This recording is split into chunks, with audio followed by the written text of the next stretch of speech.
La producción de Otra Mañana se comunica con el nuevo Motorola Moto G56 5G. Hello, Moto.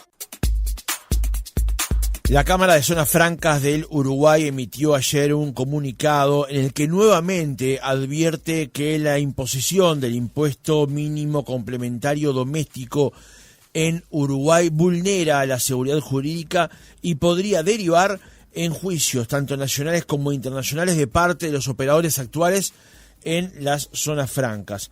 Las zonas francas entienden que aportan a la economía nacional el 6,6% del Producto Bruto Interno y representan cerca del 40% de las exportaciones del país. Como conclusión, en el comunicado de ayer, entienden que es fundamental preservar la seguridad jurídica y la confianza en nuestro país como pilares fundamentales para la captación de nuevas inversiones. Por ello, la Cámara de Zonas Francas exhorta al Parlamento a eliminar de esta discusión del presupuesto los artículos 628 y 662 del proyecto de ley de presupuesto en defensa, sostienen, del empleo, la competitividad, la inversión y la reputación internacional. Entonces, ¿qué alcance podría tener la implementación del impuesto mínimo complementario doméstico en Uruguay para estas empresas? Los juicios, ¿por qué se llevarían adelante? Y si la posición de la Cámara de Zonas Francas es estar en contra de esta discusión o entienden que es mejor correrla y debatirla por fuera del presupuesto. Vamos a conversar de estos temas con el doctor Enrique Boero, presidente de la Cámara de Zonas Francas del Uruguay. Francisco Morales, Otra Mañana. Bueno, ¿cómo le va? Buenos días, gracias por acompañarnos.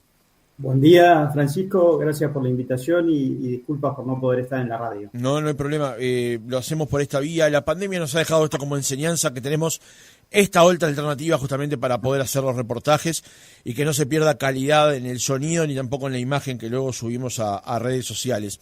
Doctor Boero, antes de pasar al tema de fondo, digamos, una primera consideración. Ya días pasados habíamos conversado con ustedes habían advertido luego de una sesión en el Parlamento sobre el tema y ahora entienden que es prudente emitir un comunicado advirtiendo nuevamente sobre las ulterioridades que podría tener la aplicación del impuesto mínimo complementario doméstico. ¿Por qué? ¿Por qué entienden que era necesario ayer volver a expresarse sobre el tema?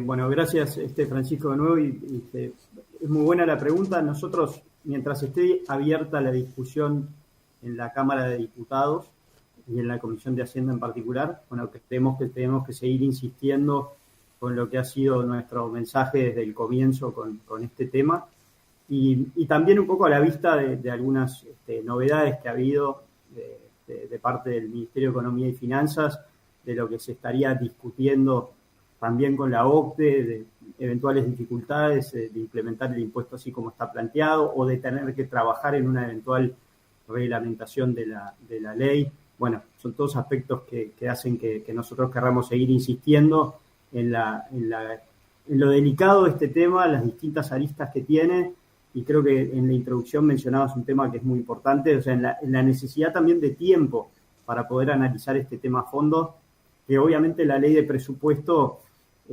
los acota mucho y además tiene este tema inmerso en un sinfín de otros temas que también tienen que analizar los legisladores.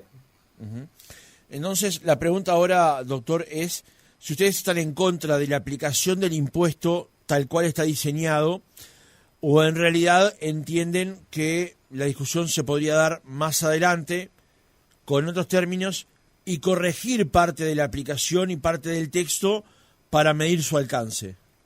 Claro. Nosotros tenemos dos inconvenientes, digamos, con este impuesto. Por un lado, un tema de oportunidad. Estamos planteando que el contexto internacional y regional no es el adecuado como para que Uruguay avance con la implementación de este impuesto. Y esa es una discusión, digamos, es más estratégica, de competitividad, de no menoscabar la competitividad del Uruguay frente a lo que están haciendo los otros países de la región, cuando ya sabemos que tenemos desafíos para seguir captando inversiones y retener las que tenemos y una cantidad de cosas. Y después está la discusión de los términos en los cuales se está planteando el impuesto, que ahí es donde nosotros traemos mucha atención sobre el artículo 19 y el 25 de la Ley de Zonas Francas y la falta de una mención expresa al respecto de los contratos vigentes y los derechos adquiridos y toda esa discusión más jurídica. O sea que, yendo a tu pregunta, creo que por un tema de oportunidad y de momento en el cual Uruguay decide avanzar con esto, nosotros decimos no es el momento de hacerlo. Y la segunda, que es la discusión más jurídica y de cómo eventualmente armonizar la implementación del impuesto con todos esos aspectos claves que tiene el régimen de zonas francas del Uruguay y la captación de inversiones en general del Uruguay, bueno, requiere tiempo y requiere poder trabajar a fondo en ese texto y ahí es donde vamos más a que esto debería ser tratado con otros tiempos que los que tiene la ley de presupuesto. Uh-huh. Ocupémonos entonces de la primera cuestión, el tema de la oportunidad. Lo que se plantea por parte del gobierno como razón para promover en esta instancia la creación de este impuesto es que si Uruguay puede aquí captar un dinero que más tarde podría captar otros países, teniendo en cuenta que las casas matrices de las empresas ubicadas en zonas francas podrían tributar allí o podrían tributar aquí. Si Uruguay establece el impuesto ahora, puede tributar acá. La razón de la oportunidad para ustedes, ¿ha lugar, no ha lugar? ¿Tiene algún debate, algún espacio para el debate allí? Bien, ese razonamiento es lógico. O sea, si el impuesto está diseñado para que si la jurisdicción en la cual esas empresas están operando no les pone un impuesto o no les grava sus rentas, otra jurisdicción donde haya una casa matriz o eventualmente incluso una sucursal de este mismo grupo de empresas podría querer cobrar ese impuesto que Uruguay no cobra. Ahora, la situación de cada empresa es distinta. Hay empresas que sí lo están pagando en otros países, lo que no pagan en Uruguay, pero también hay empresas que no lo están pagando. ¿Por qué? Porque no tienen su casa matriz o su sucursal en un país que ya esté aplicando este impuesto. Y además tenemos lo que hablábamos nosotros recién de los derechos adquiridos. O sea, estas empresas de zonas francas tienen el derecho a no pagar impuestos en Uruguay por la duración de su contrato de zona franca, de usuario de zona franca. Entonces, las empresas pueden esgrimir distintas razones para no querer pagar ese impuesto en Uruguay y, en definitiva, al haber derechos adquiridos son todas razones válidas que hay que contemplar porque, de lo contrario, se vulnera esa seguridad jurídica y es donde decimos, bueno, entra en conflicto con los derechos adquiridos. Ahora, yendo y eso es para, de alguna manera, poner en ciertos términos lo que se ha hablado de la neutralidad del impuesto, ¿no? Uh-huh. Cuando estas empresas lo pagan afuera, bueno, lo pasan a pagar en Uruguay. Eso es una hipótesis determinada. Después, cuando hacemos zoom, digamos, en la situación de cada empresa, bueno, pueden ser muy, muy variadas y muy distintas. Y estas empresas, además, van a esperar, de alguna manera, que el Uruguay le ofrezca determinados créditos reembolsables, se llaman créditos calificados reembolsables, por tributar ese impuesto en Uruguay, y esos créditos todavía hay que diseñarlos. Es otra razón más por la cual nosotros decimos se necesita tiempo.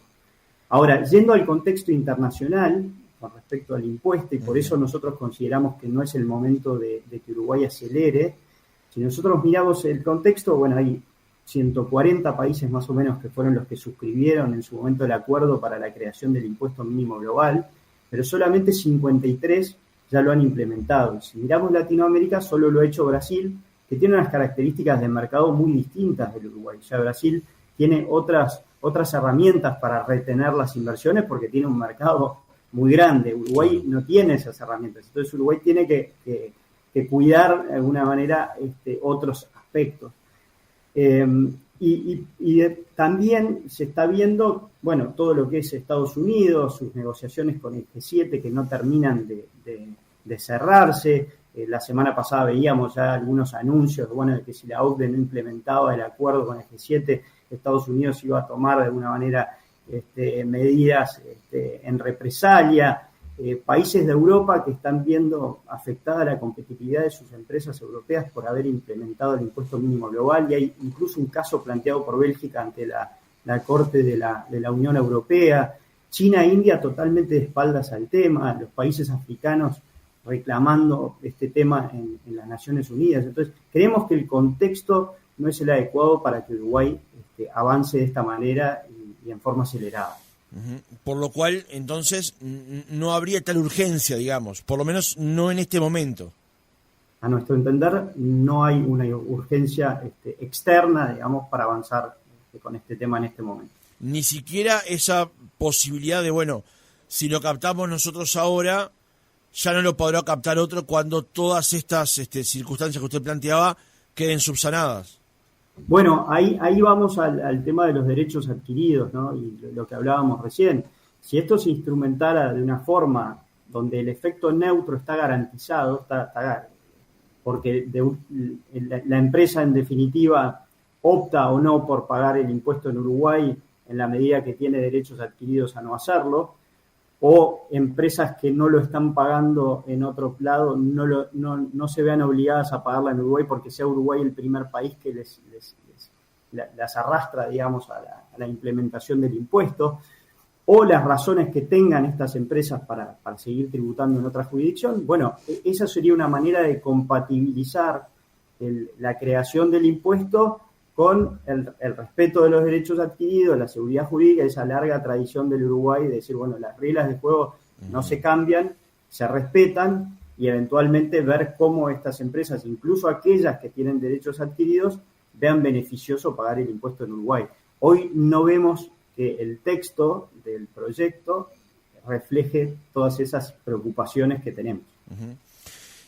Doctor, bueno, ahora pasemos al otro, usted ya lo ha sobrevolado, pero pasemos al otro escenario, que es el tema de la seguridad jurídica, que es parte central, nuclear de lo que ustedes mencionaron en el comunicado que emitieron ayer.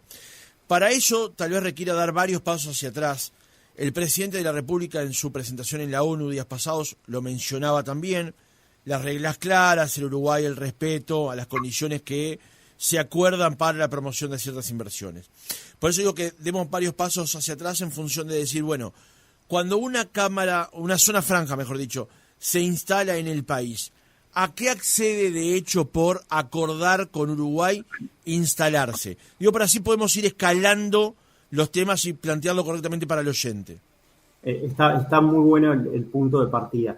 Cuando una empresa usuaria de zona franca decide instalarse en una zona franca en Uruguay, celebra con el desarrollador de esa zona franca, que dicho sea de paso, es una empresa de plaza a todos los efectos, el desarrollador de la zona franca paga todos sus impuestos en Uruguay, pero le ofrece espacio e infraestructura a estas empresas que deciden venir al Uruguay amparados en el régimen de zonas francas. Se celebra un contrato de usuario de zonas francas con un plan de inversión en el cual esa empresa muestra en números y en proyecciones cómo va a contribuir a los objetivos del régimen de zonas francas en Uruguay, que básicamente es la generación de empleo, la atracción de inversión y la contribución a las exportaciones de bienes y servicios desde Uruguay hacia el mundo. Y ese contrato, junto con ese plan de inversión, va a la Dirección Nacional de Zonas Francas del Ministerio de Economía, que es la que autoriza o no a esa empresa como usuario de zona franca. Desde el momento que el Estado, a través de la Dirección Nacional de Zonas Francas, autoriza ese contrato, esa empresa queda amparada por estos artículos 19 y 25 que hablábamos de la Ley de Zonas Francas, donde el 19 dice que esa empresa está exonerada de todo impuesto nacional creado o a crearse durante el plazo de ese contrato de usuario de zona franca, y el 25 dice que el Estado de alguna manera se hace responsable de los daños y perjuicios si eso no fuera así. Entonces, ahí es donde está uno de los pilares fundamentales de lo que ha sido el éxito del régimen de zonas francas del Uruguay, que es esa seguridad jurídica, esa posibilidad de decirle a un inversor, que a veces incluso viene a hacer inversiones muy grandes y de largo plazo, bueno, gobierne quien gobierne en Uruguay, las reglas del juego ya están claras, las va a respetar, y eso es lo que nos ha permitido también decir, estamos frente a una política de Estado, porque si miramos la última ley de zonas francas, que es de 1987 a la fecha, hemos tenido gobiernos de todos los partidos políticos y todos han respetado ese principio fundamental y pilar clave de lo que es el éxito del régimen de zona franca. Apoyando lo que decía el doctor Boero, la aprobación de la ley de zonas francas data del 17 de diciembre de 1987, se publicó el 26 de enero de 1988, tiene 3 decretos que la reglamentan, uno del 88, otro del 2018 y otro del 2025, digamos. Ahí es donde se apoya la teoría del doctor Boero con respecto a que esto ha sido una política de Estado, teniendo en cuenta que se desarrolló en un gobierno del Partido Colorado, hubo gobiernos del Partido Nacional, Frente Amplio, Coalición y Frente Amplio nuevamente, y en este contexto es donde se dan justamente las zonas francas. Escalando, como decía recién, doctor, usted plantea que, la Cámara plantea que las zonas francas aportan a la economía nacional un 6,6% del Producto Bruto Interno, representan cerca del 40% de las exportaciones del país y crean unos 66.000 empleos, directos e indirectos, con una paga, con un salario que está muy por encima de lo que es el mercado del resto del país. Le hago este planteo porque muchas veces se dice, bueno, las zonas francas no operan en Uruguay, no derraman ganancia al Uruguay. Estos datos que ustedes presentan contradice ese planteo. De nuevo, es otro muy buen punto, porque creo que las zonas francas y la Cámara de Zonas Francas en particular tiene entre sus principales objetivos difundir más y mejor lo que hacen y lo que hacemos en las zonas francas en el Uruguay. Un poco derribar también ese concepto de que son empresas que vienen al Uruguay y que no le aportan nada al Uruguay ni a la economía del país. Entonces, todo eso que mencionabas recién es el aporte que realiza el régimen o estas empresas que operan bajo el régimen en Uruguay, que en muchos casos no vendrían al Uruguay si no fuera porque le otorgamos esas ventajas, esas exoneraciones fiscales, esas ventajas aduaneras y esa seguridad jurídica de lo que hablábamos antes, las reglas de juego claras, que cada vez se valora más en el mundo por la inestabilidad que hay.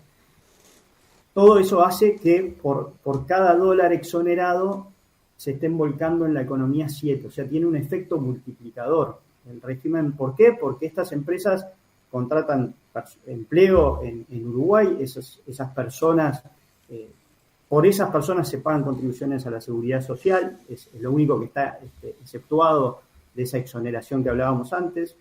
Esas personas, gracias al trabajo, pueden pagar su IRPF, cuando consumen en plaza pagan IVA. Las empresas de zonas francas contratan proveedores de servicios y de bienes en plaza, que son empresas que sí pagan impuestos, y además le contratan espacio al desarrollador de zonas francas, que de nuevo, como decía antes, es una empresa que está totalmente grabada como una empresa de plaza cualquiera, que además paga un canon al Estado por la explotación de la zona franca, con lo cual ahí es donde está ese derrame de 1,7, y es importante siempre comunicarlo, porque enmarcado en lo que estamos justamente conversando, ya hay una recaudación muy, muy importante del Estado por el desarrollo de estas actividades bajo régimen de zonas francas del Uruguay. Uh-huh. Doctor, entonces, teniendo en cuenta estas aclaraciones que hacíamos, ¿por qué ustedes entienden que la eventual aplicación del artículo 628 y 662 del presupuesto vulneran, con la creación del impuesto mínimo complementario doméstico, vulnerarían los acuerdos que Uruguay suscribió a la hora de captar estas inversiones? Ni el artículo 628 ni el 662 están estableciendo a título expreso de que este nuevo impuesto no aplicará a los contratos vigentes, o sea que se respetarán de alguna manera los derechos adquiridos al amparo de esos contratos de usuarios de zonas francas respaldados por el artículo, los artículos que mencionaba antes, el 19 y el 25. Para nosotros es un tema muy, muy sensible, muy crítico, que hay que dar un mensaje muy claro ahí, un mensaje blanco y negro por escrito y en la propia ley, para seguir trabajando en la línea que Uruguay viene trabajando hace muchísimos años, de confianza, de seguridad jurídica y de que después no hayan malos entendidos.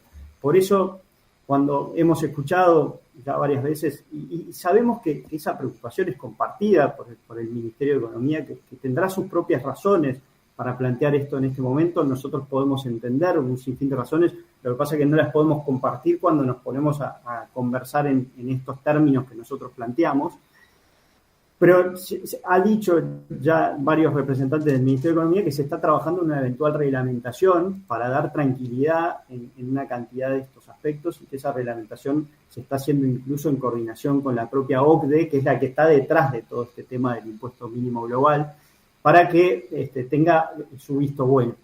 Bueno, nuestro planteo es, si está esa posibilidad, compremos tiempo, de alguna manera, por eso volvemos a lo primero, que es la ley de presupuesto nos está autoimponiendo tiempos que no permiten trabajar en este tema a fondo y plasmemos todas esas consideraciones para dar tranquilidad a los inversores, tanto a los que están como a los que puedan venir en el futuro, sea necesario para seguir en esa senda de seguridad jurídica y estabilidad, planteémoslo en la propia ley.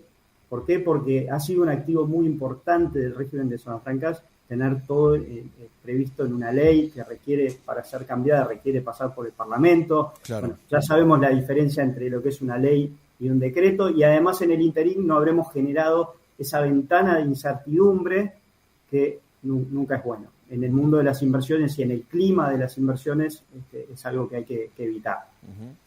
Doctor, el artículo 19 justamente de la ley de creación de las zonas francas, que es uno de los que ustedes entienden se vulnera a partir de la eventual creación del impuesto mínimo doméstico, dice: los usuarios están exentos de todo tributo nacional creado o a crearse, incluso aquellos en que por ley se requiere exoneración específica respecto de las actividades que desarrollan las mismas, siempre que éstas se realicen en el marco de la presente ley, de acuerdo con los términos de la autorización otorgada conforme a lo dispuesto en el artículo 16. Aquí, más allá de que la redacción pueda crear la suspicacia del creado o a crearse, digamos, da la impresión que la creación del impuesto mínimo doméstico con esta redacción se da de bruces directamente con el artículo 19, indudablemente. No soy abogado, pero es con una simple lectura del mismo lo advierto, digamos. Y bueno, sí, porque además hay un principio claro en el Uruguay, ¿no?, consagrado en el Código Civil, incluso de la no retroactividad de las leyes. O sea, los cambios a nivel legal tienen que ser a futuro. Y en el caso de las zonas francas, justamente ese artículo lo que permite es que cuando se celebra ese acuerdo con estas empresas que deciden invertir en Uruguay y el Estado lo autoriza, bueno, ya le garantiza de alguna manera que los resultados de esa inversión estarán exentos de todo impuesto creado a crearse. Uh-huh. Ahora, con respecto a esto y a esta lectura que aparecería como tan clara, aunque siempre como todo lo legal hay dos bibliotecas o alguna más, ¿qué respuesta le han dado las autoridades, tanto del Ministerio como del Parlamento, teniendo en cuenta la eventual colisión que habría con el artículo 19 de la ley 15.921? Bueno, el diálogo con el Ministerio de Economía, y eso es algo que he intentado destacar en cada oportunidad, es muy bueno, es muy fluido y es muy franco, y es muy claro. Y hemos seguido dialogando con el Ministerio de Economía y creo que, de nuevo, nosotros podemos entender determinadas razones y no las podemos compartir, y ellos pueden entender también nuestros planteos. El problema, yo creo, es cuando entran en conflicto con los tiempos autoimpuestos, valga la redundancia o la utilización del término, al haber puesto este tema en la ley de presupuesto y lo que sobrevuela detrás, que es la necesidad de recaudar en este periodo de gobierno lo que está asociado a una eventual recaudación de este impuesto. Entonces, ahí es donde entra de alguna manera el conflicto. Yo creo que nos podemos entender y por eso creo que también han dicho desde el Ministerio de Economía que a nivel de la reglamentación estarían trabajando en salvaguardar toda una cantidad de situaciones que hemos venido planteando. A nuestro entender, eso debería hacerse directamente en un texto legal y eso requiere tiempo y requiere un análisis profundo. Y además también sostenemos que esa eventual recaudación hay que medirla también en términos de, bueno, cuánta recaudación estamos poniendo en riesgo, por lo que comentaba antes de todo lo que el régimen ya le otorga, cómo está afectando ese impuesto la competitividad del Uruguay para retener inversiones que ya estén aquí y que puedan tener su competitividad medianamente comprometida y este tema no ayude, y cómo nos impacta en la posibilidad de seguir captando inversiones. Y ahí va por los dos lados, va por la aplicación del impuesto y sobre todo va en cómo se comporte de alguna manera el Uruguay en materia de lo que hablamos recién, derechos adquiridos, seguridad jurídica y estabilidad jurídica, que es nuestra principal carta de presentación en el mundo al momento de captar inversiones, y es lo que muchos otros países con los cuales competimos en la región probablemente nos envidian. Uh-huh. Doctor, la eventualidad de que algunas salvaguardas estuvieran incluidas como decreto reglamentario. A ustedes entonces eso no los deja tranquilos, lo que prefieren es que todas las aclaraciones que sean necesarias estén incluidas en la ley. Sí, nosotros tenemos un escenario, de alguna manera, el escenario objetivo hoy, ¿cuál es el objetivo principal? Es poder discutir esto con tiempo, por fuera de la ley de presupuesto, y hacerlo considerando todo ese contexto internacional que mencionaba antes, y estar mejor preparados eventualmente para implementar este impuesto si fuera necesario, llegado el caso, viendo un poco lo que ocurra a nivel internacional. Yo diría que el escenario de mínima expectativa es que a nivel legal se salvaguarden todos estos aspectos que mencionábamos antes. Doctor, ¿ustedes entienden que la aplicación justamente de estos artículos vulnera parte de la ley de creación de zonas francas y expone al país a litigios? En el tiempo en el que lleva esta discusión, que es desde que se presentó el presupuesto, el último día del mes de agosto, ¿le han consultado, le han llamado, le han preguntado a usted acerca de si la aplicación o por la aplicación de estos impuestos? Yo creo que hay consultas, por lo general hay dos receptores principales de este tipo de preocupaciones. Son los desarrolladores de zonas francas, que son quienes de alguna manera tienen instaladas a las empresas dentro de sus edificios o parques, y después los propios asesores fiscales y legales de estas empresas, y en ambos casos han estado recibiendo consultas al respecto. Se le voy a preguntar así sin anestesia, la posibilidad de que esto se apruebe tal cual está, que pase por diputados y por el Senado, ¿expone a Uruguay a juicios? Yo creo que ya el hecho de aprobarlo en los términos en los que está es un mensaje malo para el Uruguay.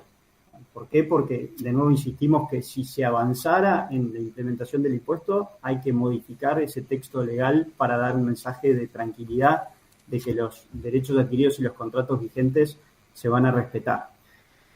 Eso como primer consideración. Segundo, habrá que ver, y ahí ya como Cámara, de una manera que estamos velando por el interés general y no por la situación particular de cada empresa, habrá que ver cada empresa cómo se comporta frente a este tema y, bueno, tendrán que ver. Ahí yo creo que no es lo mismo, además, una empresa industrial que tiene activos fijos muy importantes en el Uruguay y que de alguna manera los retienen en el Uruguay y que tienen determinados intereses respecto a este tema, que una empresa de servicios que es mucho más fácil, de alguna manera, poder retirarse si hay algo que no le convence o no le sirve o que ven afectada su competitividad o lo que fuera. Va a ser un tema caso a caso y habrá que ver. Estás escuchando Otra Mañana en Oriental. Estamos conversando con Enrique Boero, presidente de la Cámara de Zonas Francas del Uruguay. Dos últimas reflexiones con respecto al tema, que ni que hablar va a seguir dando leña para el debate. La primera es, doctor, usted decía más temprano que si no se aplicaran las condiciones por las cuales se crea una zona franca, se desarrolla una zona franca, habría inversiones que no vendrían a Uruguay. ¿Esto es así? O sea, si Uruguay no pone condiciones más atractivas, con cierto grado de exoneraciones y ciertos permisos, ¿habría inversiones que definitivamente no llegarían a nuestro país? Nosotros hace tiempo ya, incluso con este Ministerio de Economía actual, estamos trabajando en una agenda de competitividad muy grande. O sea, las zonas francas, además, tienen todo tipo de actividades comerciales, industriales y servicios, y si bien hay temas transversales de competitividad, después, bueno, determinados sectores pueden tener más o menos interés en algún tema que les esté impactando. Pero sí creo que estamos todos convencidos, como Cámara, como empresarios y también desde el gobierno se ha dado un mensaje muy claro en ese sentido de que necesitamos trabajar en una agenda de competitividad que mejore una cantidad de aspectos que Uruguay hoy necesita mejorar para seguir captando inversiones. Temas de costos país, temas burocráticos, de simplificar trámites, de disponibilidad de talento, de conectividad, de inserción internacional. Bueno, hay una larga lista en la cual venimos trabajando y esto lo que nosotros consideramos es que le agrega un desafío adicional en un momento en que no es necesario. Uh-huh. ¿Por qué lo digo? Porque debemos recordar que detrás del impuesto mínimo global, que se deriva en el impuesto mínimo complementario doméstico, lo que está es el interés de la OCDE, que es un foro especializado integrado por 38 países y donde priman los intereses del G20, que son los países desarrollados, de limitar la competencia fiscal, digamos, el otorgamiento de beneficios o de incentivos fiscales para que estas empresas decidan invertir en economías emergentes o países en vías de desarrollo, como puede ser el nuestro, que otorgan ese tipo de ventajas para compensar otros aspectos en los cuales no estamos tan fuertes como los países desarrollados. Entonces, el hecho de limitar esa posibilidad de otorgar este tipo de incentivos hace que sea más difícil competir por la localización de inversiones en nuestros países. Uh-huh. Doctor, la última. Usted hablaba también de que la eventual aplicación del impuesto mínimo global con su desprendimiento local, que es el complementario doméstico, también, de alguna manera, persigue el objetivo de recaudar más por parte del Estado, digamos. Y eso se da dentro de un presupuesto que tiene unos ingresos y unos gastos, y hay un déficit fiscal que atender y tal.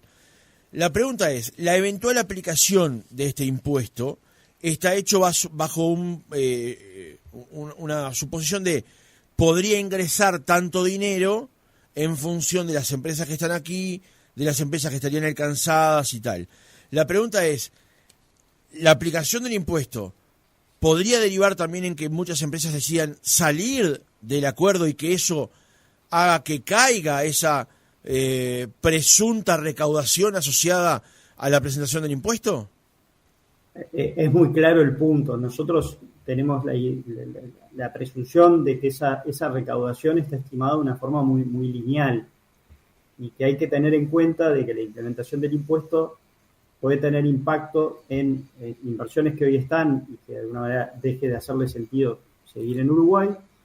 Sobre todo, de nuevo, vuelvo a mencionar las empresas de servicios, que en la zona franca son muy importantes porque son el 60% del empleo y son empresas que no están retenidas en Uruguay por grandes inversiones en activos fijos y que hay que cuidar mucho porque son un motor de crecimiento muy importante para el Uruguay.